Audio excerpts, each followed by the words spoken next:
Thank you for offering me this opportunity to have this conversation. I think this is a topic that's very near and dear to all of our hearts. I actually, as a psychologist, I've actually done more work doing research on violent events than I have doing anything else. So this is kind of something I've been doing for a long time. And it's one of those issues that I really kind of feel it's a complex problem, and it has to have complex solutions, because it's not, sorry, banning guns isn't going to help. Okay, go ahead. Did her tooth come out? No, it almost fell, but it really hurt. Okay, all right. We have one little baby tooth that's hanging on, and she's like, I told her she couldn't interrupt me, and unless it was an emergency, like a limb had fallen off, and she said, well, Mom, if my tooth comes out, can I interrupt you? I'm like, yeah, that'll be okay. Like a limb. So just a little bit about me. I have worked on this topic both from the government perspective, government public policy perspective, and in terms of academic research. I started this work in '97. Working for the governor of Maryland, who was trying to get smart gun laws on the books, which I'm going to tell you what that means in a few minutes.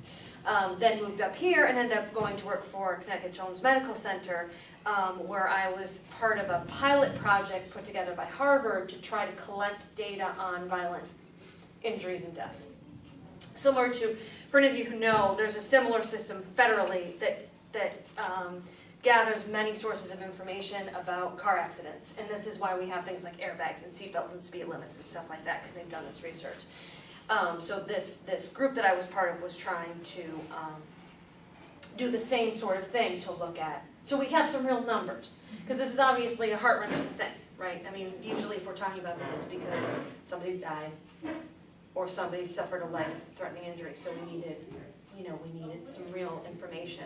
So I spent a number of years trying to gather that information from different sources around the state. Which brings me to today. I'm not at the hospital anymore. I now teach exclusively, but I kind of still am always in the loop, trying to stay in the loop of what's going on.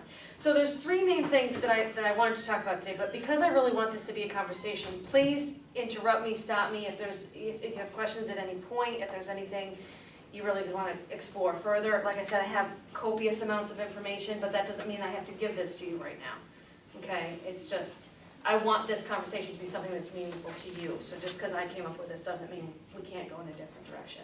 But there's three main things that I think we need to consider. And the first is, in terms of figuring out how to deal with violence, and particularly firearm violence. When I was in Maryland, one person that was at a public hearing said, the thing that's tricky about guns is they're designed to do one thing. They are not designed to threaten. They are not designed to intimidate. They're designed to injure or kill. That's what guns were designed to do. And they're good at it. They're good at their job. So the first thing we can do is talk about how do we change our guns. The second thing is, how do we change our schools? When we're talking about keeping our kids safe, how do we keep our organizations, our agencies, our institutions, how do we make them capable of protecting safety as much as possible? And then the third thing is, what can we do about our community? Because really, the goal of all of this is we don't want to get a notice that there's a man with a gun and then react. We want to be able to deal with this before that man with the gun gets there. Okay? So we have to talk about what things do we look out for. Okay? And this is not to flag people as being dangerous or, give them a scarlet A to wear because they're dangerous. That's not the point. But I want to give you some things that you can we as a community can be alert to that could protect potentially, Okay, I know it hurts. It's okay. So for instance, this guy the other day. Right. It was a huge save. Right. Because people paid attention and took the threat seriously. So what I'd like to do is talk about these elements in that order. Okay? Because really for me, kind of that last piece is the most important part. Okay? Because it's the part where we can have the most impact. now. Preventative. And, you know, and through all my work, I've always been mostly focused on prevention. We don't want it to, we don't want it to happen. And since none of us have crystal balls or can see inside somebody else's mind, that's where we have to really kind of figure out how to focus our energies and our resources, okay? So the first thing I want to talk about is the gun piece. Obviously, there's been a lot of focus on this, a lot of discussion about, you know, and debate about gun control versus gun bans versus gun design. How do we deal with the weapon piece of this? This is a tricky proposition. What do you call it? So I'm gonna say, I don't even know what I'm talking about, but the pistol as opposed to an Right, assault as rifle. opposed to an assault rifle, as opposed to a long gun, like a shotgun or a Right. rifle or something used for hunting. So I want to talk a little bit about what the gun law actually says in our state, because there's been a lot of misinformation about what this law actually does. I can tell you a little bit about my understanding of what they're going to try to do in the next legislative session in terms of dealing more definitively with issues of mental illness and weapons. And then I also want to talk a little bit about kind of where some things that exist out there that I don't think, you know, I really don't think they're going to eradicate this problem, but I think these developments might be a step in the right direction Is Connecticut a looser state or a more strict state? in terms of guns, Gun control. stricter. But actually not the strictest, and that I'm going to talk about that in a minute, Okay. which is kind of interesting, particularly given my experiences in Maryland. I was kind of surprised to find out the one state that's really kind of got the gold standard in this regard. So what is the act concerning gun violence prevention? This is a very lengthy law, so I'm not going to go through it chapter and verse. I just want to kind of give you some of the highlights.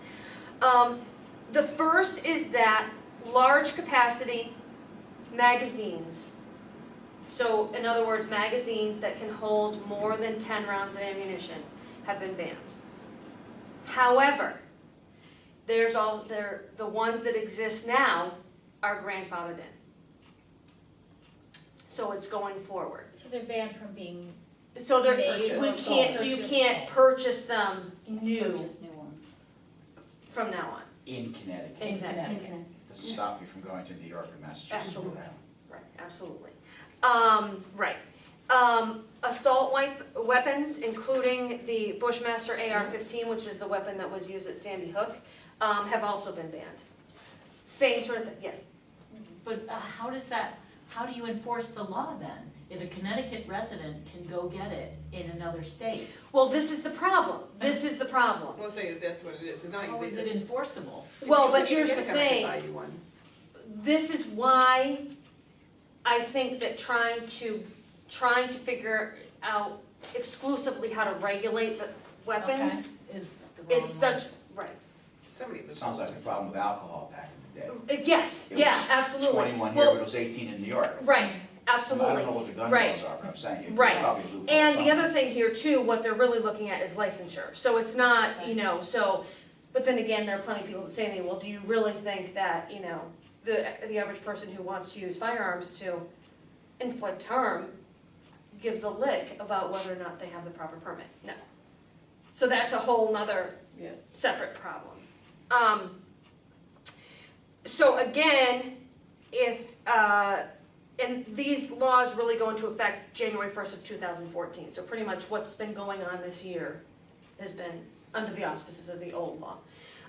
So if you owned a Bushmaster AR-15 prior to now legally, then you're still legally allowed to have it after the first of the year. However, they cannot be sold or transferred.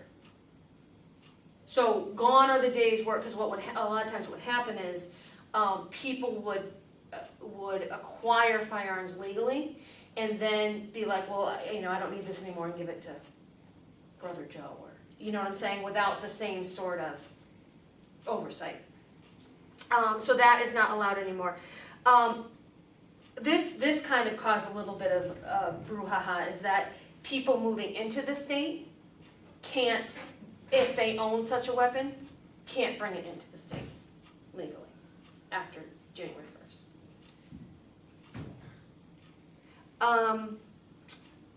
Private sales or transfers are illegal now, unless they've been specifically authorized by the Department of Emergency Services and something protection, I forget what the second P is. Which basically, again, means that you can't then buy a gun because you don't have a criminal record and give it to your cousin Bob, who does. Okay, because that loophole is very concerning because people were legally acquiring guns, but then transferring them over to people who really should not be allowed to have guns, which is obviously quite problematic. And those people didn't need a license? The people that they were transferred to? No. That they just gave it to, they Right. didn't, So that's a new law in Connecticut, that's crazy to think, but I know in other states you can do that. So the You guns give a that gun this to kid somebody had who's in not Sandy suspected. Hook, Yes, he would not have been able to have now, because they were his mother's, right. but was she giving? well, he had access He had to them access to anyway. them, which is a whole set, I'm gonna talk about that a little bit later, but that's like a whole Seems to me separate. like you can't even, it doesn't matter because none of it can be regulated. Right. Well, Like you said, that's, who gives a lick? We don't Right. carry them, Right. but if we did, right, would we even know? right. I would. Well, this is the conversation that we're having, really. I mean, that's the conversation that needs to happen. So in effect, because the private sales and transfer have been deemed illegal, this basically means that Connecticut now has a universal background check. Okay, Sarah, okay. Has a universal background check, okay? Because what it's trying to do is contain whether or not, control whether or not you are allowed to have the firearm that you have. Now, the problem is always enforcement, because here, we just don't have enough people to, we don't want metal detectors everywhere, which I'm going to talk more about in terms of schools in a little bit.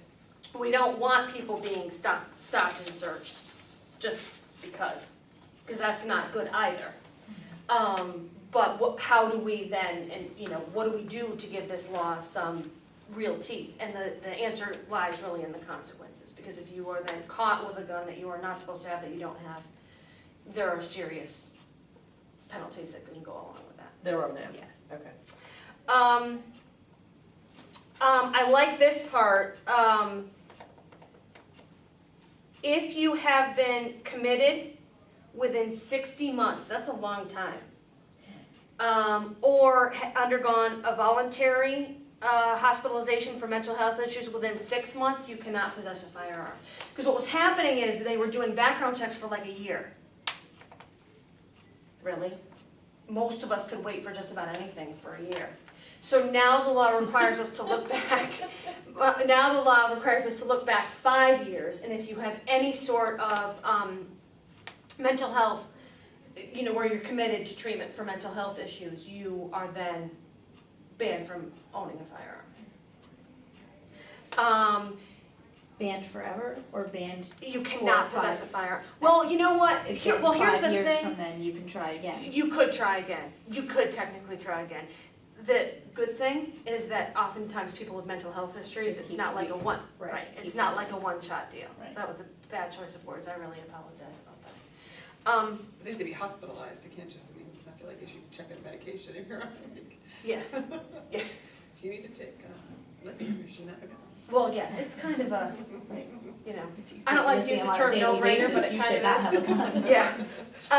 And I like this part too.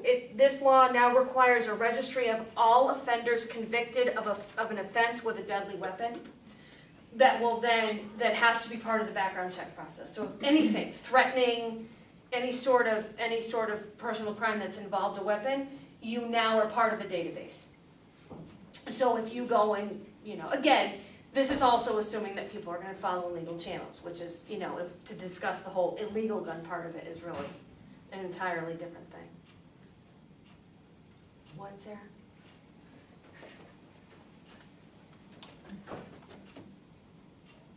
Okay.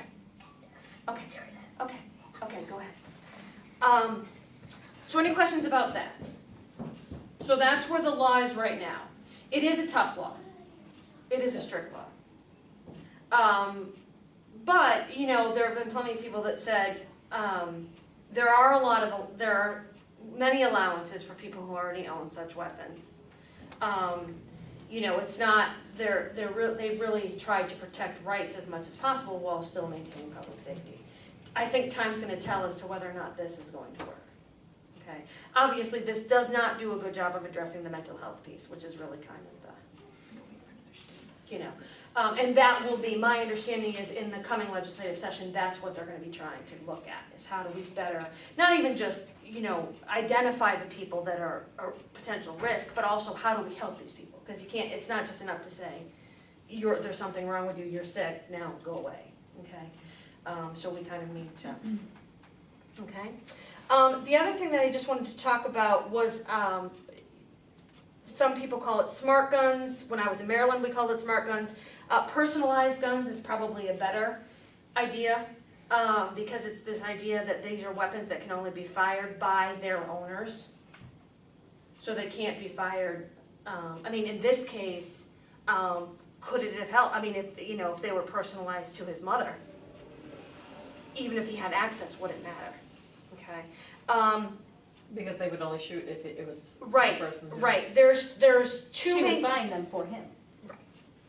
Right. But if he never had them, because Right. that's where that catch was, because she was buying them for him, but they were licensed to her. Right, And so, I mean, he had access to them, but not legally. right. There's a company in Germany called Armatix that has actually been selling personalized weapons in Europe.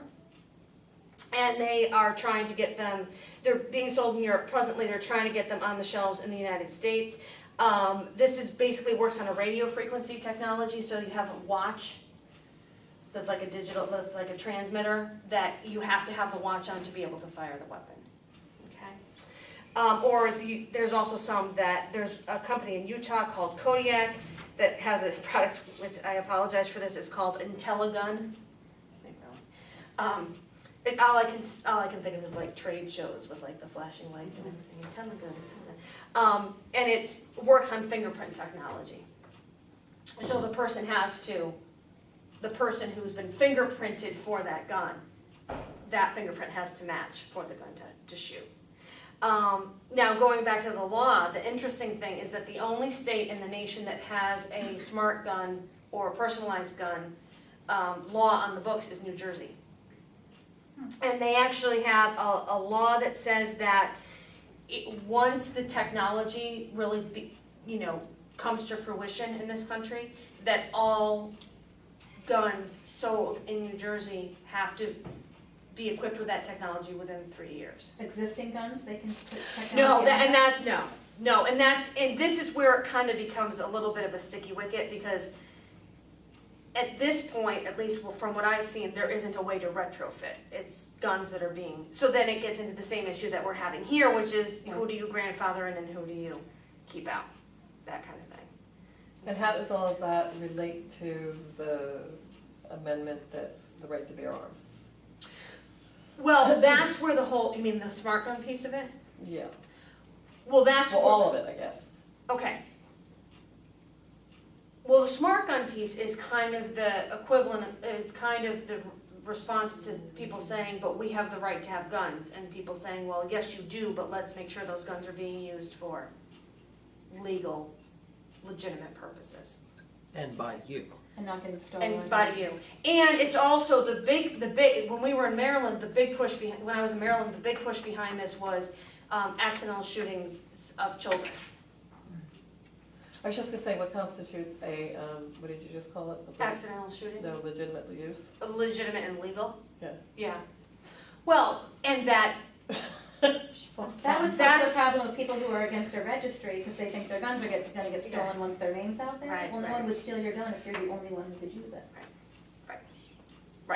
Yeah, I don't like the watch idea, because anybody could wear the watch. well, absolutely, Exactly. absolutely. Yeah, Absolutely. Well, of course, and this is in Germany, watch that is has, working. this is in Europe, which has a much lower use of gun anyway, okay? And I will talk about, when we talk about the community, I wanna talk about things that parents and others can do to keep their kids safe from guns. Cause I think part of the problem is, I understand the structure of the law that we have in Connecticut currently, but the challenge is, there are so many guns out there. Things, and gun bans have been shown not to work. I mean, Washington DC had a gun ban for years. Just ask the criminal in your neighborhood who, you know, has an arsenal with them all the time. And I think that part of what they're trying to do is figure out how to balance people's right to have a gun with keeping everybody else safe. And it's not an easy solution at all. But that's what they're trying to approximate with this. Okay. So questions about that?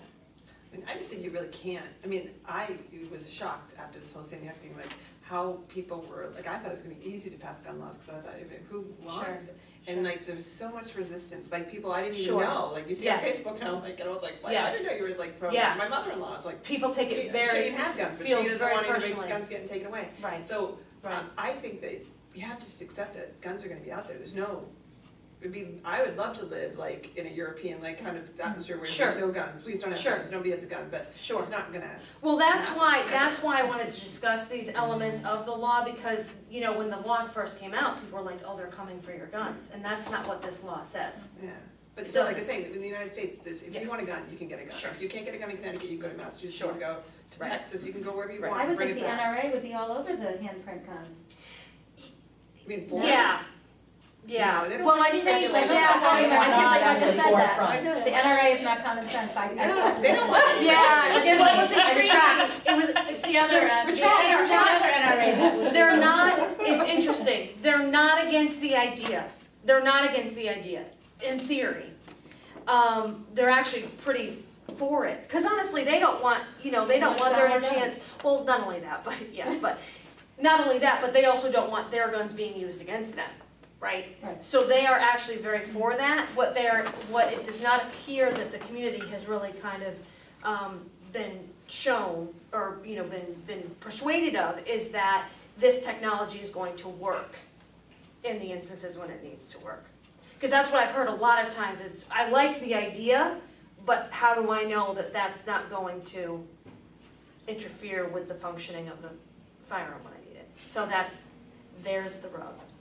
And so they're gonna say like, you When use they your gun, come you to get can't my be like guns, putting my your gun better fingerprint. work. Yeah, right, yeah, Putting yeah, your right. fingerprint on. I Right, think part of it too is they're trying to keep the government out of control of the Right. guns. Because it goes back to our very beginning of this country. sure, But I also think, Sure. I mean, just look what the government did with insurance. sure. We put them in charge of insurance. So you want to put them in charge of gun control now too? I don't know about that. Here's the flip side though, they already are, do you know what I'm saying? Because guns are already regulated, I mean, they're a regulated entity. You have to get licensed, you have to get. Right, and I don't think the NRA is against that. You're right. No, I think you're right, no, I think you're absolutely correct. Right, I they think you're support absolutely that, they correct. support the, Right. I'm not in either way, but Right, I right, think they right. support the responsible Right, use of I guns. completely We have the agree with right to bear arms, but you have a responsibility to be Right. careful with it and make sure you Right. use it for what it's Absolutely. intended for. Right, They and don't- that's why I say, I think the real rub for them is they're not convinced that that technology is gonna do what it needs to do when the time comes. That's what they're concerned about. Okay, good, so any other questions about that, or thoughts or concerns? Okay, so what do we do about our schools? Actually, I have good news, in that, I put on my law enforcement brain for this part of it. So I could be objective enough about, you know, kind of what steps Clinton has taken to protect our kids in terms of schools. And I didn't print out any of this information because it's lengthy, but I think Andrea might post it on the PTA site or a link to it or something like that. Because there's some good information there, but it was like 53 pages for this report, and I kind of felt like that was a little bit much to try to hand out. So what can we do to make our schools safer? You know, schools are really tricky because we want them to be schools. Okay, we want our kids to feel embraced and accepted and safe without there being armed guards and, you know, as my husband likes to joke, interlocking fields of fire to make sure nobody gets in there who shouldn't be in there. So what are some things that we can do to make sure that our schools are the safest they can be for our kids? The first is the school resource officer. That is a fantastic decision to make, to put in our schools, to have a trained, and it's interesting because it really appears to be, and this is not at all to criticize or knock armed security guards, but it really seems to be something about that police training that makes a difference. And it's also, you know, like we see here in town, the kids also start to form relationships with the SRO too. So they really kind of feel like this is someone who's there to protect you, who's there to make sure that you're, you know, you're safe and protected. So school resources officers are kind of like the number one thing to have in your school to keep your schools safe. Okay. This one kind of intrigued me. They also recommend a probation officer or a connection with your local probation office to kind of both supervise the kids that might be headed in a bad direction or the kids that might be struggling, and to also advise them as to the kids to look out for. Because probation, you know, probationary folks really are kind of designed to, they're trained to look for warning signs. They're trained to look for kids who are in trouble. They're trained to look for, and they said, you know, you wouldn't hire a probation officer to be in your school. That's That what I was was a gonna little ask. bit weird. So is that then like a? No, it would be more like a consultant, as I understand it, would be more like a consulting role. Where, you know, this could be, like, maybe you would have a monthly meeting or something and, you know, do And different. at what school level? Well, they don't talk about it in those terms, because their feeling is, it is gonna be different depending upon where your school is. Right.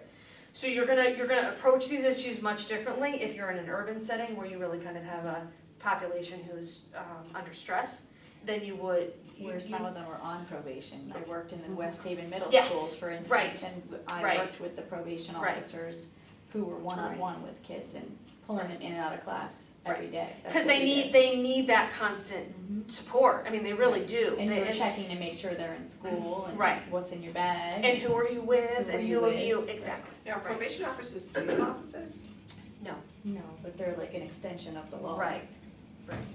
So I was gonna say, why couldn't the school resource officer, like, you know, cover that too? Well, they could, certainly, but I think their point is that it's a slightly Well, different in our town perspective. anyway. I think. Right, it's a slightly different perspective.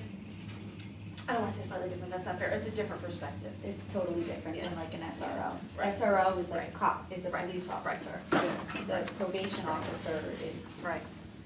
More concerned with More how concerned with- functionality and right. how kids are actually coping in Right. schools and Right. things like that, right. What's our situation with the SROs? I'm sorry? What's our situation with SROs? I don't, I'm in the schools and I. yeah, my understanding, and I am by no means, this is not official, so, but my understanding is that they do not have a permanent assigned, you know, dedicated school resource officer at the high school, but there is always SRO coverage at the high school. But I don't think it's the same person because they're having some, they're having transitional issues. they're having some staffing. But you want Allison Tanner was in there. You do want the same person, because you want, I mean, really what But you I thought there want was is, a same That's why I person. Want the kids to They don't connect make- with they don't have to. They don't have the They personnel. don't, They don't they're have- down so many right. men that That's they the don't problem. have, the shifts need to There's a rotate and presence, I mean, not somebody. just today I saw it. somebody's every there. walk. Yes, there's Oh, definitely a so we have presence. Oh, yeah, that's please, fine. please don't take that No. to mean that the department, you know, that Exactly. that protection is We've not also being been told that in provided. this town, they could be anywhere less than 5 minutes, so. Yeah. Right, but please, you know, so please don't think what I'm saying is that somehow our kids They're are, at Joel all the time. yeah, are blowing. I unloaded my they're trunk also- at Joel with the school's permission and the cops were there in 2 minutes, asking me what I was doing Oh, there. yeah, they're, Minivan they do and the a perimeter, bumper. like I see them out the window. They go around, check all the doors. But what I can tell you is that I do know for a fact that the department has the SRO program as one of their top priorities. So once they can kind of work through the other issues, but you do want the relationship because you do want that trust, because it does make a big I difference. think they try to keep the same two. Yes, It's right. always the same two rotating. but in they're and still, I through. think they're still technically patrol, they're just not. They, absolutely. Yeah, they're Yeah, not there's just- not they're a not- designated yeah. SRO. Which is different from Saybrook, because they have one at each school in Saybrook. I talked to Alice. Yeah, That's why she's like. Mhm. yeah, right. Which just goes to show how it's been really shown that having an SRO presence makes a difference. They passed their budget on the first time. All right now. That's a discussion for another day. A lot of the cameras over there. Going along with that, trained monitors, and this does not mean like Big Brother, like sitting over you. But they say, kind of like Maria was just talking about, making sure people have the training to really be on the lookout for warning signs. And it's not just on the grounds, it's also, my big thing is the buses. Because there's so much that goes on the bus, simply because it's one driver who's focusing on the road as we want them to, with all these kids. Are our drivers trained, do we know? I don't know. I don't know. doubt it. I would think probably not. Trained to do what? To be aware of. Bullying and violent Such behavior a- and things like that, yeah. I Yeah. think there was some kind of a program just happened just recently with them, I know. We used to do things over in Joel years ago, I remember them being part of the discussion of it. Yeah, it would make perfect sense. But again, like Maria was saying, train lunch ladies, train, recess aides, train, and it's not extensive training, but it's just, this is a kid that I need to kind of. They did Yeah. that at Joel. Yeah, this is a kid that you need to, that's what I'm saying, much of what they're recommending, we're already doing, which I think is really fantastic. Yeah, we found that out too, because I was talking to Marie before that, after the Sandy Hook crisis, we did go up to Yakutur, they had a get-together with all the Yes. school districts. Yes. And our school district went, Yeah. and there were 7 or 8 of us who Yeah. went, and we sat there and listened to the professionals, we were Yeah. like, God. We do that, yeah, exactly. But you know what, they warned us, just because you do it, don't get complacent. Absolutely. Because you gotta stay on the cutting edge. Absolutely, absolutely. Yeah, because unfortunately, one thing we know about people who intend to do harm is they're often a very motivated bunch. Very motivated, very driven. Let's see what else. Actually, it's interesting, like loitering policies. Don't let kids, that's why I kind of like the New Morgan design, because where the kids are gonna loiter is like a common area where people can watch what's going on. Don't have schools where there's these long dark hallways where kids can hang out at the end of the hallway, that kind of thing. They actually, which I thought was actually very good from an educational perspective, they advocate for metal detectors only in special circumstances. So only if you're maybe in an urban environment, there's weapons, there's drugs, that sort of thing. That's where you should have your metal detectors. So let's not throw up some metal detectors at Joel, we don't. That'd be good. Right, well, because it changes the whole feel of the community, right? Because you just feel like, I don't even like the locks, but. yeah, right, yeah. I'm going all the way on the other end. As we have here in town, you need to have established weapon and drug search policies. Okay, because often it's not uncommon for those things to go hand in hand, so you need to, so you need to have policies in place for how you're going to monitor your schools, how you're gonna make sure things are, kids are doing what they're supposed to be doing and not engaging in criminal activity. Like our schools have visitors sign in and sign out with passes so that, people know that you are supposed to actually be there and it's okay that you're in the building or you're trying to enter the building, that sort of thing. An awareness and greeting of strangers on campus. Don't just walk by if there's somebody in the hall and you're like, oh, they must be here for a reason. I definitely have noticed that more this year, maybe because I'm kind of recognizable now with, Sarah going through Joel, but, like you walk through the hallways and people are always greeting you and saying hello. That's an important thing, because oftentimes people who are there to do harm don't do so well with the confrontation piece of it. Oh, that's They good. don't do so You well. mean like with the hello? Yeah. Yeah. Yeah. Because then you would, that would sort of Think of the signal first you one. that Right. they'd be nervous Right. or. I So saw they that do that at right. like Yeah. escorts, when you're giving your Yeah. escort.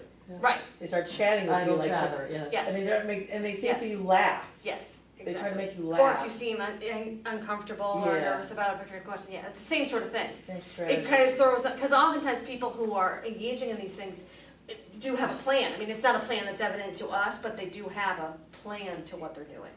So, Now, I find that in our school systems, that's very noticeable to me at Joel, where everybody you walk by in the Yeah. hall says hi, all the Yeah. teachers are very engaging, whether you're a parent or whether you're, whatever reason you're there. I don't see it so much at the other school levels. But I think I understand that at Morgan, they are now requesting that the teachers be more in the hallway Right. and And it During also the goes to change the of loitering part classes. too, because Yeah. they find that, you know, what happens is like, you know, we'll hear these terrible stories where people like are shooting at each other in front of their lockers and stuff. Why? Because there isn't anyone watching them. And they're just congregated together there, and it's easy for, you know. And so that's a policy we've always had at Elliott, we always get out in the hall. Yeah, During change Yeah. of class. In fact, there was one time, a Yeah. fellow walked by and I said hello to him and noticed he didn't have a pass on, so I Right. called the front office. Yeah. They said, oh, he's one of our subs. I said, so they called down and said, make sure you put your little badge on. yeah, right, absolutely, yep. Like we have cameras and radios, particularly in a crisis situation, it's not, you can't be picking up the phone and calling. You've got to be able to get in touch with people more quickly. And they actually advocate for buses included, that you need to have better communication between the buses and the schools, and so everyone kind of knows what's going on. Proper security during school functions, I don't think that's so much an issue in Clinton, but I could see certainly how in like urban environment, you know, like you have these dances that turn into these huge brawls because it's rival gangs or whatever. Patrol school grounds, so know who is on, it's not just, that's one thing that I was happy about the New Morgan, is there's gonna be cameras that are you're gonna be able to see the grounds as well, so like, you know, maybe it is someone just cutting across your field, but what if it isn't? They have that at the other schools now too. Right, right. Do they have like an open campus at Morgan? I don't know, can you like leave, like if you have study hall or something? I think it's different now. Someone was just saying actually at my last Youth and Family Services board meeting that Carrie has really changed that policy. If you had study in Yeah. your first period Yeah. or your last period, you used to be able to come in late or Right. leave early. Right, and I don't think I don't that's know the if case they- anymore. No, I think they I think you changed. still can, Oh, you Oh, can you? yeah. Cause Eli- Would you leave at lunch and go over to like Dunkin' No, Donuts? not during the day. Once you're in there, you can't leave unless you come in late or leave early. But because Eli's under 18, I would have to come sign him out. He wanted to do it today, as a matter of Yeah. fact, but I had to work. And if this student made it sound like that was something, a newer policy. Sign them out early or sign them out at all at the end of the day? If you're under 18, a parent has to come and sign you out if you wanna do that, if you wanna leave early, the yeah. last period study. That's new, because you used to just, if Yeah, it sounded like this was a Yeah. relatively new. because you could just You come can, and go. if you're when 18, were you old. could, you can just go. No, that's it's new. Oh, okay. Because when I was there, you didn't matter how Okay. old you are. Okay. You had to be a senior. That's it. But Okay. senior year doesn't necessarily mean you're 18. Yeah, definitely not, I mean, yes.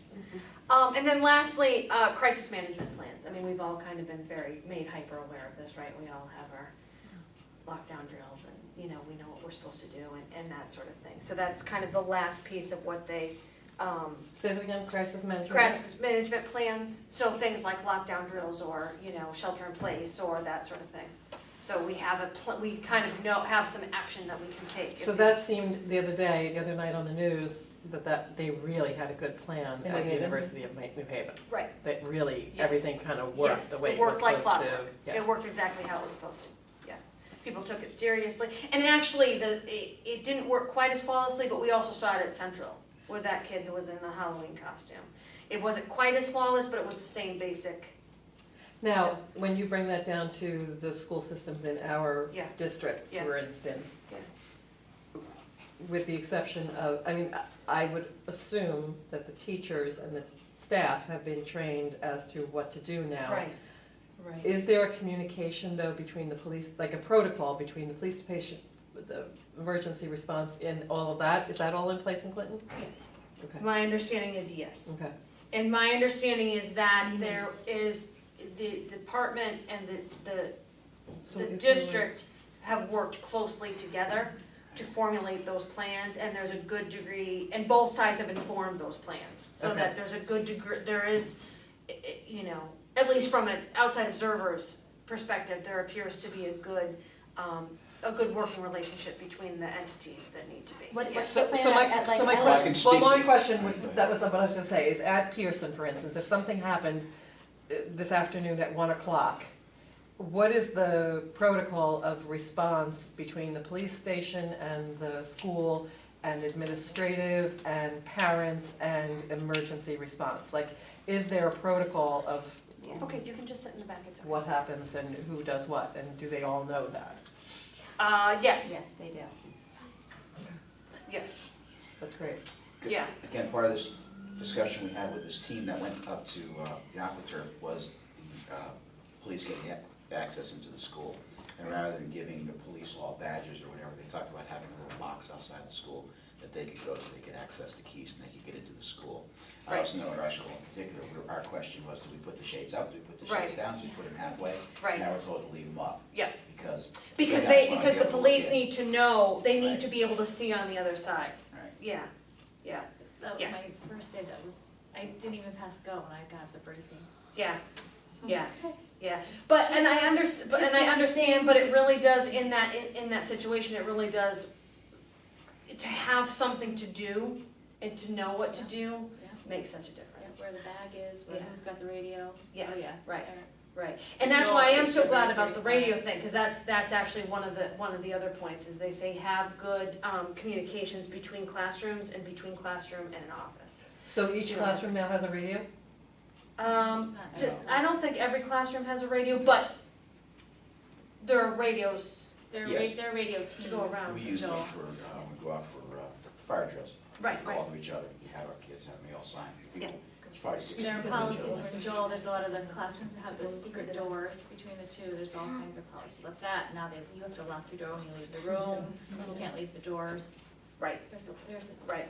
they. Right, there's a and lot. honestly, I mean, it isn't really all that different to the protocols we have in hospitals. I mean, this is, when you have a fire drill in a hospital, this is what you do. Like, you know exactly what doors are supposed to be closed, if the doors are closed, you don't go through. It's the same sort of thing, it's just, I think, taken on kind of an additional level of Yeah. It's all scary. intensity. It is scary.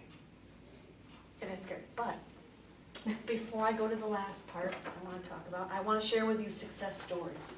Because I knew you were gonna be scared and I didn't want you to be scared. So, because all we hear about is the bad stuff, right? We don't hear about the thwarted plans, we don't hear about the life saved, we don't hear about. So I just wanted to share with you a couple of these.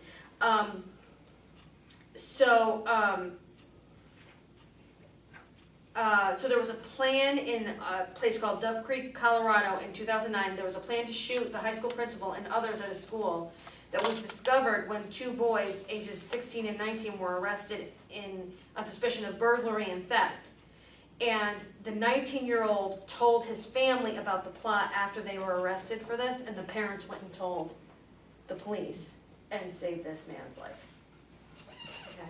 But how did that get transacted in some way, some protocol that, I don't really quite follow how that's successful. I mean, I'm glad the Oh, president. no, I'm just talking about plans that were thwarted, not in terms of the successfulness of the Of like, particular, right. okay. Right. Well, here's another one.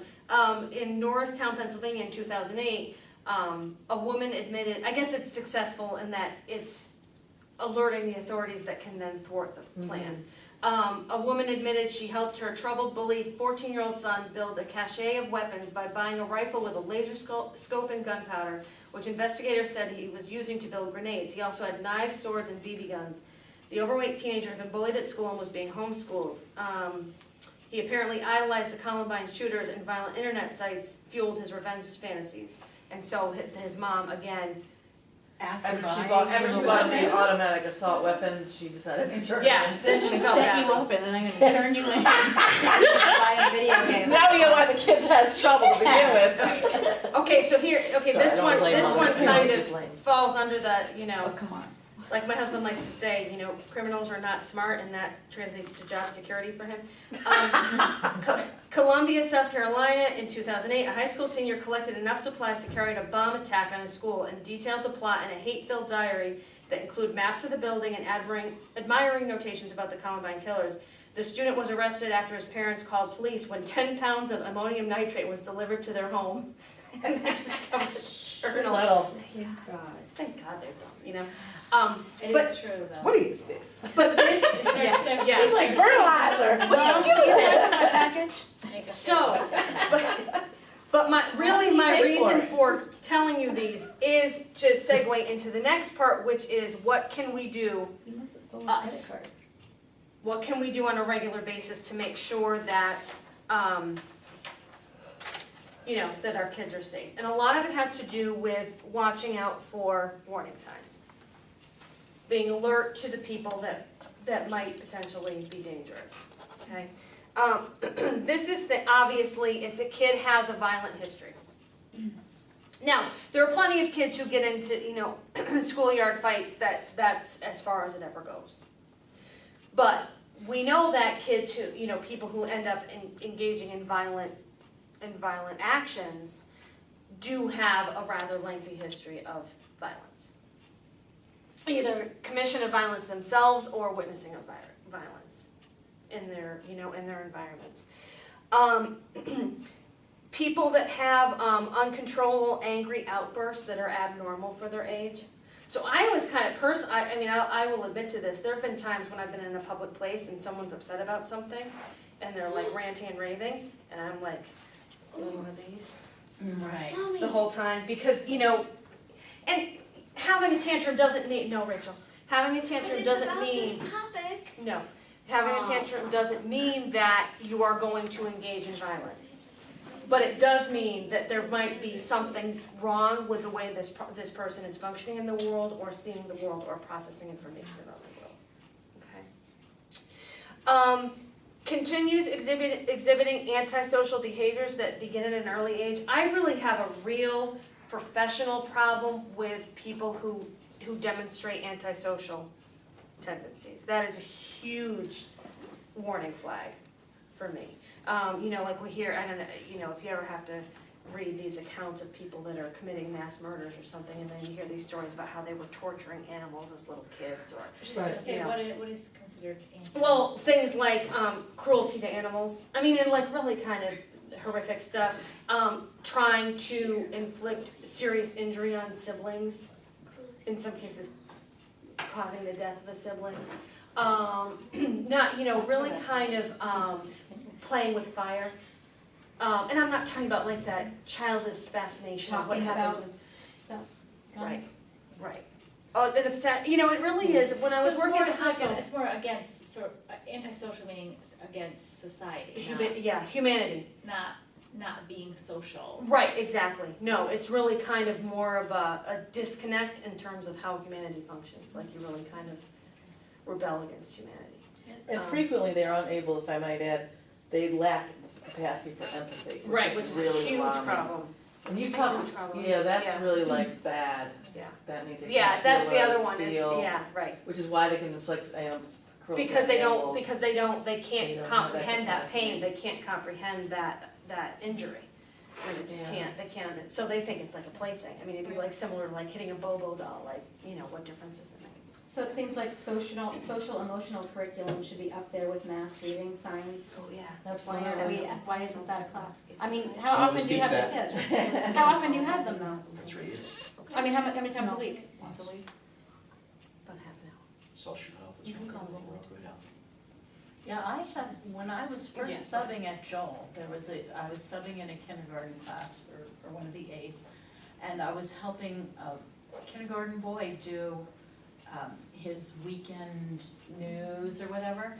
And so he drew the picture and I was supposed to help him go through. Yeah. And I really couldn't figure out what the picture was. But anyway, it was a picture of him. He had banged his brother's head against the wall so hard that he made him bleed. And this is what he wanted to write about Yeah. in school. He Yeah. thought it was kind of Yeah. funny and interesting Yeah. and stuff, and I was just like, okay, this is Yeah, like cool. we saw, I saw one once that was like, I buried my dog because I thought it would be funny, or I buried my dog to see what would happen. I went to Pearson to my daughter's class and I did a poem with the class, an I wish poem, and you could say I wish anything, and I was typing it as they said it. And one kid said, I wish I was a sharpshooter. And I said, your parents are gonna see this, why? He said, I can't tell you why, but my parents know why. Oh. And I wrote it down, and every Oh, parent yeah, got one. absolutely. And now I would have written it down. I would have been Right. The next required day, to write it down. Sandy Hook happened, the next day. Right, Right. right. I called the teacher, I'm like, red flag, red Yeah, flag. right, exactly, right. That's exactly. happened. And this is entirely my point is, we really kind of for a long time thought that people just snapped. And that's how these events happened. And then, from doing my research at the hospital, it's really heartbreaking because it's like, first when they were 3, they tried to drown their sister in the bathtub. And then when they were 7, they buried their dog. And then they went to, you know, when they were 9, they wrote this poem and they went, you know what I'm saying? It's like this very ongoing. People who maintain friendships with others who have repeatedly engaged in problem behaviors. So people who kind of always seek out the bad, you know, the bad seed. And that's the people, those are the people they feel close with. That's something else to be concerned about. Often engages in abusive language. You know, sometimes with kids we'll see like that's how they talk to authority. You know, they'll talk to their parents or they'll talk to their teachers and they'll be like, you know, let the expletives fly. That would be something we'd want to document and be aware of. Obviously has brought a weapon or has threatened to bring a weapon to school. I encourage you to, if you have any questions about this as it pertains to our schools, I actually encourage you to look at the school's policy. It's on the website, the Department of Education's website. It's very comprehensive, and the thing that I like about it is it doesn't just pertain to weapons on school grounds, although of course it does address that, but it also has expulsion and suspension. Really it's expulsion. If it has to do with weapons, it results in recommendation for expulsion, if I'm reading the policy correctly. But it also has the same recommendation for contact with weapons, you know, use of weapons, things like that, outside of school. So what about situations where there's a community or parental awareness of weapons available and it's known? Yeah. So what how does that fall Well, into? here's the tricky part. If the weapons are, this is really kind of more of a question for the law enforcement, because this is really, but if, you know, if the weapons are legally purchased, legally registered, that sort of thing, then maybe, you know, the recommendation might be proper securing of the weapons. However, if those weapons are related to threatening use, obviously, then my understanding is they can be confiscated, even if they are legally obtained and registered and everything. Yeah, but that's really more a question directed for law enforcement, because they, you know, there's a process they go through to figure out, you know, and an assessment that they make about are these weapons a threat? So do we don't know as a community who has weapons and. No, I mean, there isn't like a sex to- offender registry, Right. but please don't think that I'm equating gun No, owners no, with sex I'm offenders, just that's not what I'm wondering if there saying. is. But, no, and that's actually part of what we've all been trying collectively to work through. And actually what the NRA, that's part of their argument against it is, So sorry. that's okay. The argument against it is, if we have a national database that says John Q. Public owns X number of guns, are we then, you know, targeting those people for whatever, whether you're trying to break in and steal them or, you know, whatever. So we don't, there isn't a way to know that publicly. I mean, there isn't a, you know, there's not a database we can go to that says, these are the people who own guns. But we should be asking for play-dates, do you have guns? I'm actually gonna talk about that at the very end, because that's like one of my big. That's the thing, is like, you never realize, I said, I feel like you should have to put a sticker up that says we have guns. Well, yeah, yeah, But then I guess people will say, if you don't have a sticker, then they're gonna come to your house. Well, right. But yeah. They'll come break in and go. But you do have the issue of Second Amendment rights, and I don't own a gun, and I don't wanna own a gun, but you know, people are legally allowed to have a Right. gun, and many gun owners, Right, most are gun very owners, responsible and they would- lock them up, and they're they- saddened by things like Sandy Hook as well. So I think we need to be very, that's what I'm saying, I think. and people who this- actually know guns actually are very careful with guns. Right, this Usually. is more, I think, more helpful information than trying to have that debate and try to figure out how to, Yeah, because there's a lot of people, there's so many guns, but well, that's the, There's I so mean, infrequent. where do you even start? I Like, how do know. you? Well, I think that to me, it's the mental health piece. Yeah. Yeah, and that's how actually Erin That she started up, so I was Yeah. like. Obviously, things like substance abuse problems, truancy in schools, this is part of why, I mean, yes, we know kids need to be in school because that's how they learn best, but the other reason we're concerned about this is because if kids aren't in school, they're probably not doing something good. Simply because of how kids tend to function when there isn't supervision and things like that. So truancy is another warning sign. Obviously, preoccupation with weapons or violence, especially weapons that are associated with more with killing humans than with target practice, because people have said that. Well, what differentiates, a kid who's been brought up in a hunting family that has been target shooting since they were 5, Right. from someone who, is obsessed with guns that can mow down an entire room full of people. Right, and then you go to the whole video component of that, and that's becoming a social norm. Right, right.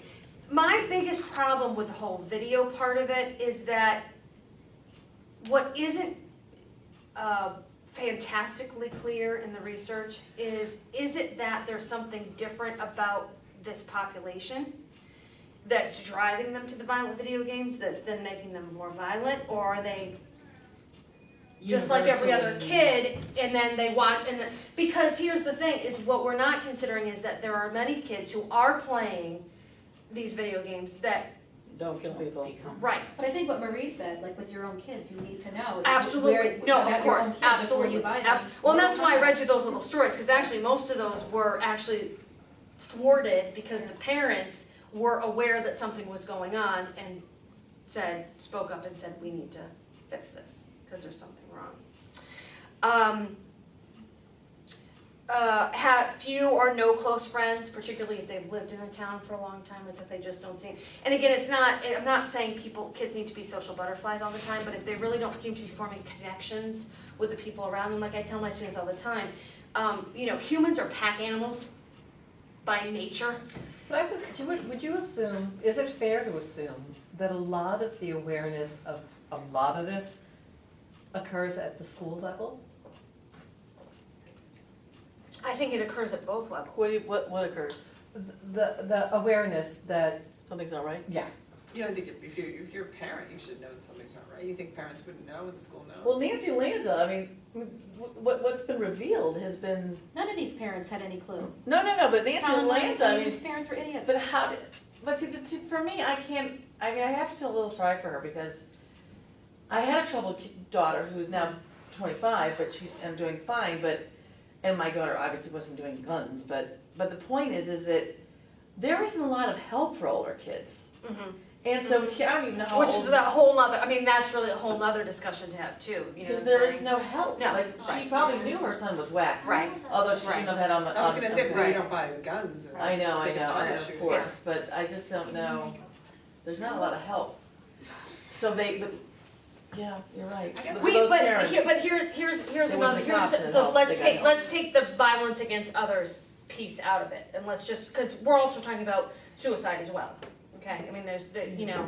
There can be a lot of similarities between what I'm talking about here and people who, end up taking their own lives.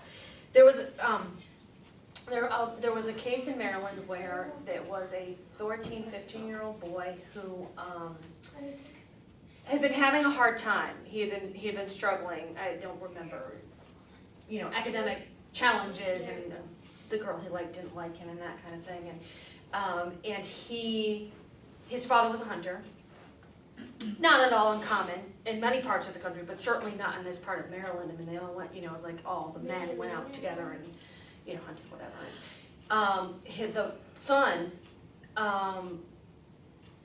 started kind of pepping back up again and asked his father to teach him how to use the gun because there was a hunting trip coming up. So the dad was like, oh my gosh, thank God that, he's reaching out to us and this is something we can, because it was, yeah, you can see what's coming. Yeah. It's a cultural thing, it's a shared family thing. He was like, thank God he's coming out of this dark place he's been in.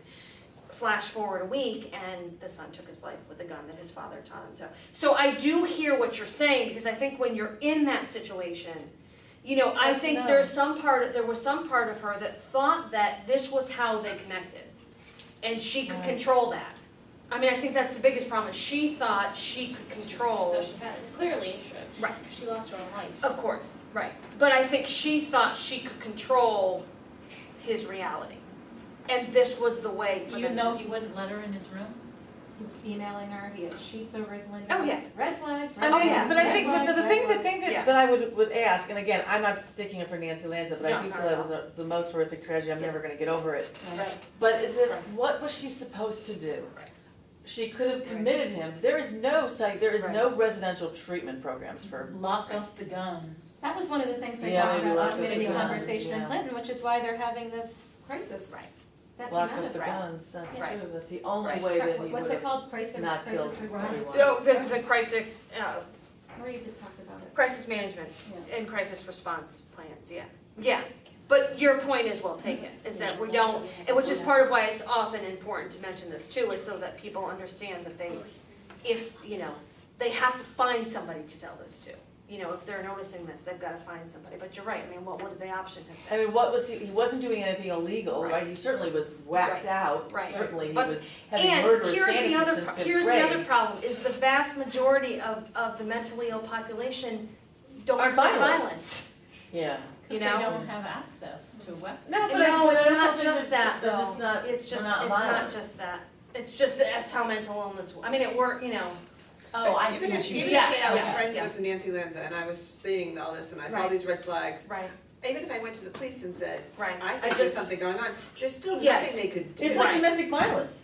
The, Right. the woman always gets killed because Right. they have a restraining order Right. and it doesn't matter, it doesn't Right. help. And the cops, I mean, with all due respect to law enforcement, Right.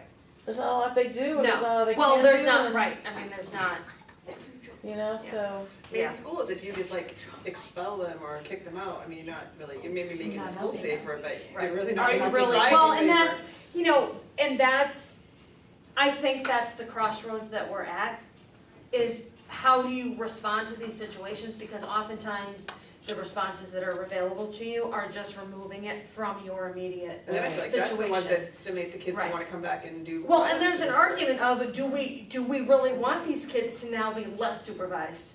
Or, you know, less But isn't there a law in watched? Connecticut that there's no, well, maybe expulsion, but there is a law where you can have in-school suspensions now. They don't allow. Yeah, but I think, if I'm recalling my reading of the policy here correctly, if it's weapons related, it is expulsion. The recommendation, am I correct about that? I believe that's what it says. The recommendation has to be for expulsion, Yeah. they just don't. And then what happens to these kids? But expulsion isn't permanent, actually. Now that I'm No. on the board of ed, I didn't Right. realize, I thought to me expulsion meant you were gone, you Yeah, were that's what I done. thought But it's too. actually not true. Right. An expulsion means you can come back in a year or something like Last that. year- Well, no, Someone less died. than that over at Morgan after that, After, yeah. that drug, you know, after the drug sniffing dogs came through and. They didn't find anything though. Well, they I found thought- drugs, Yeah, they did did. not. They found drugs? Yes. Kids got arrested. I thought Yes. Jack Cross told me that there was no drugs. Oh No, my God. no, kids got arrested. Kids got arrested. They found paraphernalia in some kids' cars, that's what I heard. Oh, they sniffed the cars too? Yes, Oh, yeah. because that's, they have school-issued parking lots, Yeah. I mean, Sure. parking spaces, so it's, you know, But there it's was a their weapon right last to do year that. at Morgan. There And- was? They brought it Yeah, to school? yeah, like a knife, not Right. like a gun, but Right. somebody got expelled and then after hearings and mental health visits and all that Right. stuff, I know that the expulsion was shortened. Oh, And they Right. wiped it from the record so they could go get into college. Yeah. Cause it was a kid who was like a Boy Scout kind of thing and brought his Leatherman or something to Yeah. school in a backpack. Yeah. But it was mandatory expulsion. Again, it was, Yeah. you know, like some Eagle Scout kid Yeah. and it's mandatory. Right, that happened years ago, someone taking a, Like a Army knife in front, Army Yeah. knife, you Yeah. gave us full for that? it was a gun, it was Yeah, a they measure it, it's a paintball certain, gun that certain, got taken if to it's school like by 2 inches or accident, more. so the kid was expelled for automatic one day, expulsion. because Right. that's what the And law that's says the they state do. Right, Same right, Yeah. right. Model student stuff. So I guess, I've always told the kids that expulsion, I mean, it becomes a legal battle after that, like you as the parent. Yeah. Hire Right. a lawyer and say, my kid belongs in school. Right. The school hires a lawyer and says, you're not coming back, and then they Right. decide what Right. happens Yeah. in the situations in. Mhm. Right. As Deb was saying, another thing, pays no attention to the feelings or rights of others. So when people kind of have, you know, a disregard for, you know, and I don't mean, this isn't, you know, you punish a kid and the kid says, I don't care. That's not what we're talking about here, because Or your husband's ignoring you. Yeah, right. This is more fundamental I'm than that. sorry. This is really like, you know, I just Or your mother. I'm sorry, I'm ignoring you. I don't care what you're doing to me. You know, it's not kind of like that knee-jerk reaction that we see sometimes kids. No, this is eerie. If you've ever seen it, it's quite frightening. Yeah, yeah, It's eerie Yeah. and frightening Yeah. to meet someone who doesn't have that ability. yeah, yeah. I mean, they You generally. feel it. Yeah.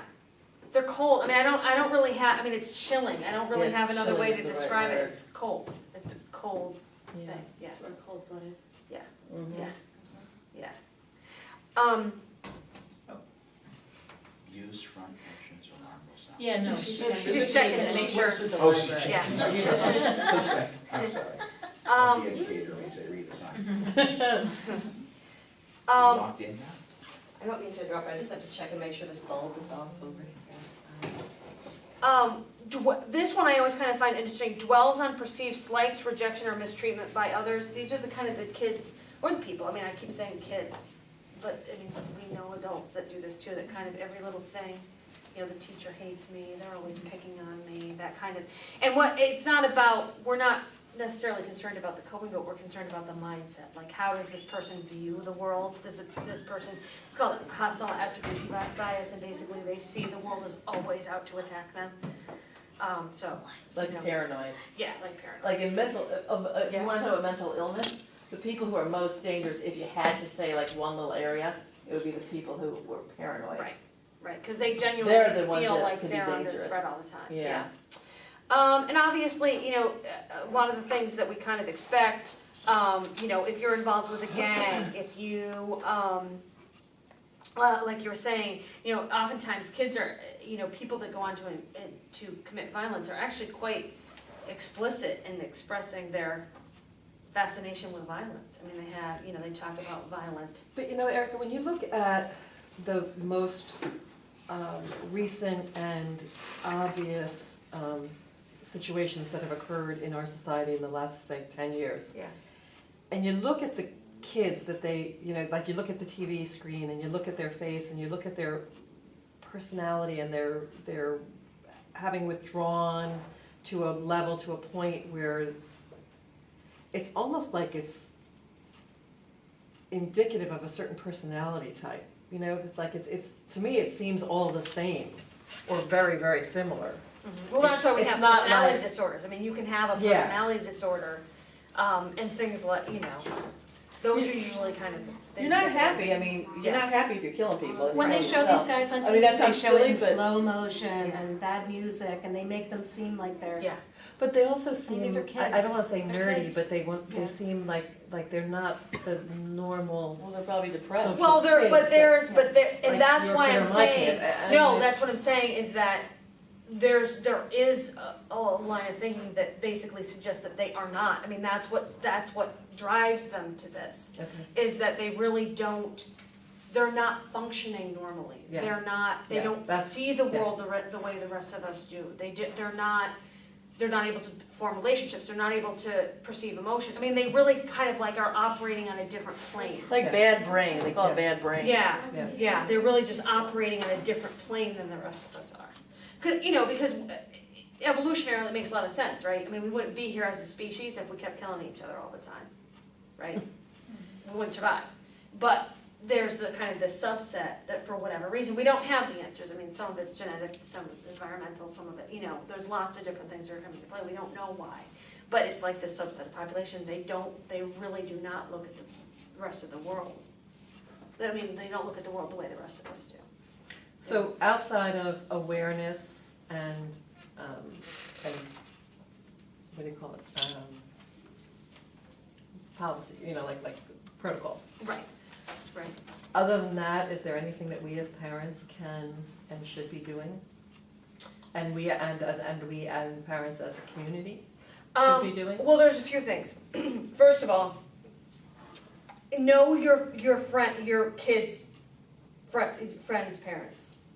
Does that make sense? Yeah. Yes, friends' parents. If you're taking them for a play date, ask. You know, like think about it this way, like if our kids have food allergies or something like that, we have no problem expressing that to Right. whoever's watching our kids. Right. But yet most parents don't ask things like, Do you have a Do you have gun a in the weapon? house? Even if our kids are picky eaters. Right, do you guys Well, really express go to someone's house and say, do you have a weapon here? I tell people we have weapons in our house. But your husband's in law No, I enforcement. understand that, but I had to but put it doesn't a matter, I in my still house say that it she's- because, that happens to be- But I don't know if I mean, I'm pretty paranoid, but I don't think I've ever been able to go to someone's house and say, before I drop off yeah, Sally, do you Yeah. happen to have a weapon here? Yeah. that's Yeah. Not They secure? said, Maybe do we you- should. If you, they said, do you Yeah. have guns in your house, and if you do, are they secured? I actually had. You My see that? kids Or are is not it- allowed to go to Somebody my said it to husband's me. cousins Yeah. because he has unlocked guns. I mean, He obviously, stockpiles yes, them. we're I mean, I just never did it. all over know his house. what my And he's a husband does, but I still volunteer that He's information what? anyway, He's a because I toddler. think And guns all if over. I say it, then maybe they're more likely to ask other people as well. Because you don't know. You don't know. I mean, you know. Of course, and people are stockpiling guns. Yeah, But yeah. I like More the guns way than you sold in phrased America it. since, like, ever. You should Yeah, be as but comfortable fewer asking households. that Did as you you see would that? about analogies. There are Right. fewer households Because my that kids have definitely have a guns, bullet but there are allergy. more guns. Yeah. So, So. Right, but exactly. if Is you that go true? in with Yes, that it was in frame of Time magazine. mind, Absolutely. Creepy. And I think You that's were really my 6'1". point, is I think if we I don't know, but balance the conversation, they're just saying there's more of a. you know, I mean, think about, like, I can remember when I was a teenager, my mother would ask me, you know, well, who's driving you? Right. How long have they had their license? Or is it just gonna be you in the car? And yes, at 16, I was rolling my eyes and I was saying them in my head the whole time, I'll admit that. Say what? Now I knew where it was. Yeah, right, She's on camera. right, right, My exactly. daughter's here. She's like, "Hey, kids, do something." But now looking back, I understand why my parents said that. Because honestly, you know, cars are probably a greater threat on a more regular basis than Yeah. guns are to our kids anyway. So, but I think if we can change that dialogue, obviously in our own homes, there's things that we can do differently. I mean, we need to make sure that guns are stored, that they're secured. That they, ideally, you know, the recommendation is you store the ammunition and the gun separately. I understand, people have guns for protection of their personal property, I get that that is not practicable, but You have a birthday. then you have to have it secured. If it's, certainly if it's loaded, it has to be secured where children can't get it, it's that simple. Things like, you know, like I always tell my students, you know, the hardest thing is we kind of make problems worse for ourselves because we don't have these conversations. And I'm not saying you have to sit down and have like a long drawn out conversation, but give our kids the language to understand. You know, there was this very interesting 2020 thing where they went to like a Boys and Girls Club and they told these kids, don't touch guns.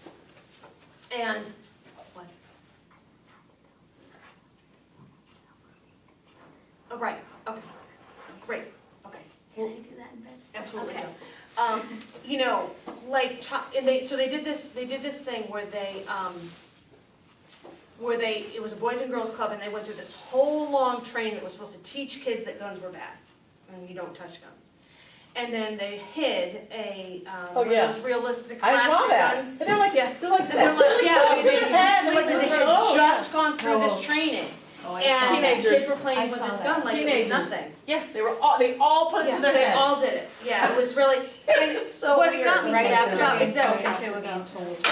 but we don't talk about, now, I'm not saying, I don't want our kids to be paranoid, please understand, I don't want our kids to No. walk up afraid, You need grow to up be afraid of respectful of everything. guns, just like you're out of the water. Right, or exactly, like we cars. had a friend in Maryland who was also in law enforcement, and he said his mother taught him when he was like 3, God puts bullets in guns. So when he would go to like the shooting range, it would take him like all day to qualify, because he'd keep opening the thing to make sure, like if he had to clean his gun, he'd open the thing to make sure that, because God puts bullets in guns, so you can't ever take it for granted. But his point was, he was raised from a very early age that you have to be, this is a powerful weapon that you know, powerful tool that you have to be respectful of. And again, I'm not saying, I'm not advocating that you take your kids down to the range, I'm not advocating that you, But it but is about honesty, when we honest don't talk about it conversations. at all, Yeah. and then It's we like drugs, have things sex, like these or- video games and, you know, I mean, the news, for God's sake. My boys at their pediatric, just regular appointment, the doctor talked about it. Right. About guns? Yeah, pediatrician somewhere. screen. Was it Shoreline Pediatrics that gives Yes. new families, and it Yeah. says right on the Yeah. bottom. What does it say? It Yeah. says, if you, Guns? it's something like, if you Ramsey choose to have a Pediatrics gun in your did. house, Yes. make sure it's locked up. Yes. Do you have guns? Like it's Yes. forever, it's up there with House, nutrition and if shots you had a and gun, what would eating you and. do? Yeah. You know, if they showed Well, you what the gun was, but what I- would you do? And if this That's is, great. they walk through the whole. Yeah. I thought the NRA had forbade that. No, no, There was because some law that they had, yeah, no, because the American Pediatricians Guidance can't Contact talk to had kids about said, gun safety. this is they came out with a policy statement and said, we will we have to screen for guns in the home, we have to screen for storage, we They have to told screen them for how, all like, those you things. know, always talk to your mother, to Right. write home, Right. to ask to talk to an adult, the whole thing. I mean, even the girls know, like, it doesn't matter, guns are never to be touched, you have to tell a grown-up. My Tell me boys quick had all numbers, great what else answers. is a few more minutes. But you'll even have You can call your situations like, father too. I will say a concern that I don't like Wyatt playing too many violent video games, and I do let him. I'm not sure why. But my point is, Isn't there he more will fun say than to me, if your concern is that I'm gonna go out and shoot people, I'm not. I know, my You son gotta says the know same that, thing. you gotta know that about me, that's not, you know. We've had that discussion in school, Yeah. that, you know, there are kids that can do that, and we talked about this earlier. Right. You got that Right. mindset, you can do it, Right. you can walk away from it. No, other people, Right, you're not But so how do you sure. know? And that- But that's my a point. piece of Well, knowing your and- kid too. Yeah. right. Right, and that's what I tell the kids, you probably know the kids better than their parents might even do right about now. You spend more Right. time with Yeah. them than their Right, parents do. right, right. And you're gonna be the one who's gonna notice the change, you know, you're gonna know what to do Right. when you notice that change. Right, Okay. exactly. So You know, those do conversations. teachers That conversation happens in my If you class. had a kid that you were worried about, you saw red flags, would you tell the parent? Well, no, we just talked about this to Marie.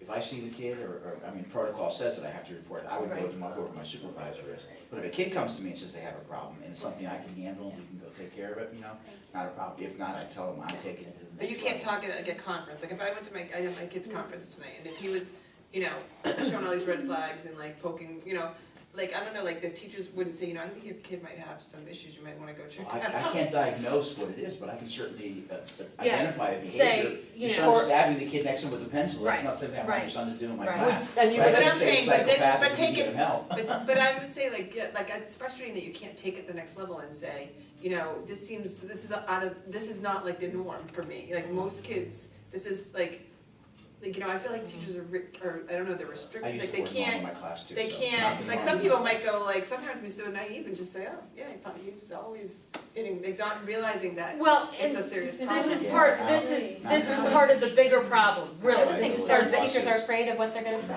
They're afraid. I don't see Um, I'm not saying to diagnose, but you can say, I would I you think should this look is into something taking you your probably child need for like a to- psychologist. Be or- careful, Yeah. because we suggested we gotta pay for it, That's right. Board of Education, right? I know, So, I know. we can't do that either. But I That's- think that's to the that, same. I think to your point about That's Nancy the Lanza, I think that's part of the problem, is who would she tell that to? And I think that's part of what, you know, I mean, I'm always of the mind, if your gut's telling you something's wrong, it probably is. And you need to listen to, I know that sounds very wishy-washy and psychologist-y, and I apologize, but. wishy-washy? Well, no, because people want more concrete answers, like, what do I do, and some, you know. If you what- see something, say something, Yeah. it's the same idea. Right, it's right, just your right, but if instincts. your gut's telling you that, you know, this is really a kid who's in trouble, this is really a kid who I really have concerns about, you have to say something, I mean, you have to. And sometimes it isn't always clear, I mean, you know. And Aaron Lanza was already single, Right. they had singled him out. But he was homeschooled, so no one was really monitoring him, were they? Well, and he was also older, so he was kind of that's a whole nother issue, is what do we do with people who are not, you know, we have pretty good Yeah. management through grade 12. Right. And then the whole Right. bottom kind of drops out, Yeah. you know? But I always kind of tell people, listen to your instinct. If your instinct are telling you something wrong, then you've got to tell somebody. Yeah. And I just had a conversation with a student a couple of weeks ago that was had an ex-boyfriend situation that she was really uncomfortable about, and, you know, I mean, she's being thoughtful. I mean, I was impressed. She had told her parents, I said, you know, that's what you have to keep doing. You have to tell the people who are, you know, tell your boss at work, tell the security staff here, you know, that's what you have to do, because that's how these got thwarted, is people said something isn't right and told somebody, and that's how these things came to light. I'm trying to think if there's anything else. I love this, Children's Hospital of Philadelphia has this advice, you know, consider whether keeping a firearm in your home is worth the risk. Because the unfortunate thing is, you know, we can store things separately, we can secure them, we can talk to our kids about guns, but, I mean, have you ever watched a kid who's like, you know, you're trying to program your VCR, well, you don't have VCRs anymore, but you're trying to program your TV or something, and you can't figure it out, and the kid's like, oh, you just do that. You know, so that's one thing that parents need to consider too, communally, is, you know, is it worth having, you know, is having a gun for personal protection worth the potential risk that might come? Statistics say no. That's right, that's right. For every one time it's used to protect yourself, 43 times it kills somebody accidentally. And that's an old statistic from Right. 2000. I'm Right, sure oh, it's yeah, changed since oh, then. definitely. I'm sure it's worse Definitely. now. Oh, I think so. Do you talk about that in your curriculum? It starts in You do? sixth grade. Wow. Yeah. Yeah, that's good. Do you have to remain neutral and I what, was, how do you? well, here's the thing, because I took my training up in, outside of Boston, of course, people from all New England were there, and I got a lot of gun owners from New England. And, Yeah. you know, one guy said, I can't bring this back to my town because it's called Get Real About Violence. It was created in the West Coast about 15, 20 years ago. And before Columbine, I actually had this in my classroom 3 years before Columbine happened. And someone said, I can't teach this, this is like an anti-gun program. And they said, no, it's not, it's a safety program. So I tell my kids, this isn't an anti-gun program, this is being being stupid with a gun program. Yeah, It's right, like, right, you yeah. know, it's not- and they laugh about that, Yeah, yeah, because, you right. know, that's not what it's all about. But, Right, you know, be aware Right. of it, you know, and this is, what it's not, they're not toys, right, Yeah. right. be aware. And I think, you know, I think to your point, Andrea, I think in part it's, you know, being willing to have these conversations with your friends, with your neighbors, with your family members. And if something, you know, concerns you, being willing to, you know, part of the problem is far Taking too a often we stand, say, all of Nancy Lanz's friends said, well, we knew something was wrong, But we didn't know what to do. but, or we just, Well, she there's nothing she to told do. us to leave it alone, so we Did she did. say that to them? Got it. Oh, yeah, she What told did she them say? that it was off, they were not allowed to discuss him with her. Or and I don't know that that's an official account, but her friends recounted Yeah. that she told them She was tired of talking about it. he was off limits, he was not a topic for conversation. Should that have been enough of a red, you know what I'm saying, that But coupled with then, his I know, but history. then what do you do? That's So Well, there's that's nothing the you can thing. do, yeah. You You go to know, cops, I mean, well, but there's a you're little right, weird like the kid see in the something, house. say something, you know, Yeah. Now it's Police- different, it'd be different now. police That's departments changed function America. differently, so they have people that are really kind of dedicated to just look into these issues. And They to do? say, yeah, I mean, Like are we they shouldn't have widespread? guns. Or threats of violence, or people that are, you know, that kind of thing. They're not widespread departments within those agencies, but there are people whose jobs it are to kind of track down these leads and figure out if it's something that. But you know, I'm always of the mind, you're better off saying something, even if nothing Yeah. appears to come of it, than saying, well, there's nothing I can do about it, so I'm not gonna say anything. And certainly, you know, I would add, like I said, I mean, I'm very happy, you know, I was very happy in comparing how our schools function as opposed to, and I'm sorry, I don't think I said this is actually a document put out by the International Association of Chiefs of Police, so these are kind of, this is serious, like, these are people that come from all around, they have think tanks, they talk through, like, it's like a 50-page document. That outlines very specifically what the community's supposed to do, what the students are Those are the supposed to do. recommendations that you've reviewed with us? Precisely. Okay. You And is know, that but I think relatively that- new, or is that newly This one is developed? actually from 2009, there is not Okay. a new edition out, although I wouldn't be surprised after Yeah. Sandy Hook that they would be Yeah. revising it, yes. Thank you. Maybe. Can I just ask, you know how both sides manipulate the data about Yes. gun violence and gun Yes. laws? Yes, Like there's two yes. completely different sets. Do you know what the statistics Yes. are for a state like Connecticut? Is one of the stricter? Well, here's the thing, the law that we have in place hasn't even really gone into effect yet, so we don't I have mean, if the great information. Bushmaster is legal and we're one of the strictest states, Yeah, it was legal up till now, right. but now it's not gonna be legal going But forward. even before that, we were Right. one of the So how stricter many states. people But right own them now, they already? can still get it. Well, I don't think that I They're have like sold seen out, they're like flying off the numbers shelves. of how many people Just own, trying to stock them. Yeah. I don't think they even keep statistics like that. well, here's the, No, I mean, just here's the like problem. gun-related deaths and. Yeah, right, here's the problem, you're right, and, you know, because that's assuming that people are playing by the rules and But registering some their of that, guns. but some of the reporting too is like a death from weather related, like the deadliest storm ever. Right. Well, you ding dong. Right. Don't go out and shovel 4 feet of snow if you're overweight and 70. Right. You're gonna have a heart attack. Right, That, right, I right. don't feel like it's fair to attribute that to a storm. So I think sometimes you're gonna get that gun. When we're done, Okay. you can- Homicides Right. and gun laws, that's what I'm looking Do a at. little Right. thingy about it. I Homicides think by gun. California has like the and strictest strict gun gun. laws, Somebody and died they 'cause have they had a like bullet the in their most head. deaths. Well, that's, I mean, that's Like what what I'm state has saying, the loosest gun laws? Texas, West Virginia? I'm sure it's probably south. down south, I don't Sure know, it's Texas. Yeah, Texas is shoot first, excellent. yeah. Yeah. Stand your Well, ground. even like Mississippi and Louisiana are even, The same thing, yeah. Yeah, you can shoot somebody, I think. You can protect If they your look at property. your mom. Here, just to give you nationally. So in 2010, 38,000 people died of suicide. And only 16,000 died of homicide nationwide. Our numbers, I don't know what the current numbers are, because they haven't put out a report in a couple of years. But our numbers were usually like, for the state, for homicides, less than 500. I mean, but you know, I was I'm always just up in the trying mind to if figure out one. if gun laws Well, support, well, here's the lower. problem. Seems Yeah, so see, here's the problem. And you have 500 deaths, and then what Right. did you say the overall number was, 16? 16,000. I don't think it's ever been shown. That's what they use that as their, That's a- Well, and they've Pretty tried big to do number. that because For one Washington little DC state. did have a gun ban, it might even still, I'm not sure, for many years, where all guns were illegal. And their homicide, I mean, there's illegal gangs and then there's. right. because Right. people will take it, Which they'll say, well, that's gun why, laws that's actually make why things worse. I or they- think that, kind of this more awareness on our part of people who are, you know, and, you know, I would also add into that things like educating our kids about what are good situations for them to be in and bad situations for, I mean, like we talk about it for drugs and for sex and for other things like that. Yeah. Violence can be part of it too, Sure, because, you know. I agree. But Clinton's like really safe, I mean, I would say. Oh, yeah, I mean, I'm It doesn't not, even have Until we homicide, stop I paying don't think. attention. well, that's, Every school right, is I mean, safe until it's that's, not, I mean, I, until one thing happens. precisely. Well, I think that's sort of like. Sandy Hook is like idyllic, Oh, yes. beautiful little Right. town. I know, but that's like a plane crash, like you don't, like, it's like this random thing, like you Right. don't.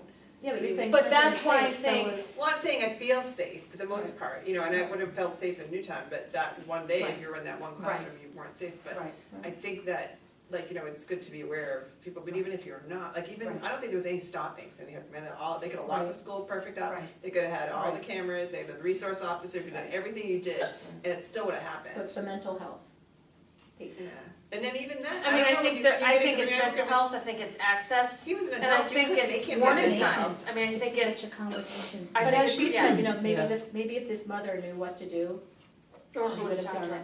But he's an adult and he has to want to ask for the help Right. too. Well, that's, and, you know, that's a whole nother Yeah. conversation Yeah. for another day is, And mostly mental health You know. people don't, they don't want it, they don't. They don't need it. right. They don't think that there's anything That's why they wrong need with it. them. Yeah, they think it's your problem. Well, that Right. mom probably was wishing it away. Yeah. you know. I'm And sure. she Locked in didn't- his room and leave She her didn't alone, just, fine. yeah, she just Yeah. didn't want it to be. Yeah. She was gonna fix it Right. somehow. Well, I hope this was helpful. It was Very great, enlightening. Erica, thank you so much. Any Really, other thrilled questions? that you are Oh, among you said us. you will post that information? I can post, I'll post this on the PTA site, because it's very helpful, but it was just too much I to think you try get to like like. statistics and stuff, that'd be good. Yeah, I can. Or wherever you post it. Yeah, Magic. yes. Oh, I'm sorry, Yes, Rachel turning has, to much yes, very more, important like, news. Exciting. Important much news, exciting more, news. Exciting, yeah. For me, it's exciting. proactive For me, it's exciting. information. For me, it's more exciting. Rachel and Sarah. Sarah, Oh, and Sarah Gelvin are, have taken on the challenge of hosting the PTA's food drive at Stop and Shop on December 14th from 12 to 4. And they're looking for some help, just for bodies to help them. They have a plan, so when you show up, they will have a job for you. So don't come thinking you're not gonna work, because, Oh, yeah. And Mrs. Rue, we got one poster, well, we don't have one poster up. We got permission to do one poster in Elliott. Okay, great. So anyway, so Rachel was wondering if she could convince any of you to take a shift on the 14th to help them kind of load up. You load can up the- either gather up the food. You can either set up, Yeah, you can help us Um, set up, you at can- no, the setup is at, you can help us set up at I'll just 11:45 pass it to around. 1, and then you can help us You clean can up just- at yeah. 3:30 to 4:15. And then you can just help us, I'm not sure what on, from 12:30 to 4. So for each door, there will be at least 2 parents and at least, Right. and as many children as you, Right. as one. Right. But there'll be 2 adults at each door for each hour shift there. Right. So And that's what gonna can be we our do goal. if we're not available, unfortunately? Then you can bring, Yeah, you You can can bring bring. it Yeah, you can just. Oh, I have a list. Sarah, go get the I list. have my first weekend that weekend. Guys, most of the signups are gonna be online, okay? So people are gonna email me that they're available, so I'm gonna send out your posters Rachel, that what you made. list? Mrs. Aletta send it to me, So- Sarah, don't list. interrupt her, please. I don't know what list. okay? Thank you. Good, thank you very much for doing that. This is just a paper copy. Yeah, you can Oh, pass it around. Yeah, I think Sarah wanted. Okay, No, I found it. all right. Okay, so if you I could. got it. No, I wanna read Sarah. it. I wanna read it. No, Sarah, I'm doing this. You got it? Okay, No, I'm so- sorry, 'cause I can't sign up anyway, Yeah. I'm working that day, but anyway. So if you This is can, our limited come. audience. You can bring dried fruits, healthy cereals, almonds or other nuts, individual bowls of applesauce, individual bowls of fruit, peaches, mandarin, oranges, etc., peanut, almond butter, And the reason is because you guys have a theme of, hungry kids can't learn, there you go. You tied it into the PTA brilliantly. crackers, canned tuna, instant oatmeal, 100% juice boxes, or Pink Monkey individual apparently is like. packages of that's like goldfish or other crackers, pretzels, etc. Wonderful, Ask a thank you question. very Are you gonna much. have copies of these for people to take into the store? 'Cause I'll tell you, That's every a time great I, idea. every time Yeah. I've donated and I've picked one of these up, I Yeah. go in and I say, oh, okay, I'll get Yeah. this one of this, and Yeah. sometimes no. The Shoreline Soup Pantry prints those for us, so I will get them this list and Nice. ask them to print They'll, that for us will they, because of our theme. they will? Mhm. Okay, Sarah has a like this same thing in like a half sheet. I was just gonna say, they do this size, so you can How do we hand There's it. get the a town of terrible- Clinton Yeah. to start paying you? That'd be good. How do we get the town of And Clinton I to start paying you? Pay me? Yes, you on for payroll, the 80 just for- hours of volunteering you do Oh, every no, no, week. no, everybody's And I think volunteer. Right. me and Yeah. Sarah, I think Sarah's loading up the truck and I'm setting up the table. Right, so what we're gonna do is we're Yeah. gonna have two I'm tables, hoping with the truck. and they're gonna have Same tablecloths with that say Clinton PTA, and then they're also gonna have a sign for each of them, for each side, Yeah. that says the Clinton or Shoreline Soup Pantry, so people know that it is us Yeah. that's supporting them. Okay?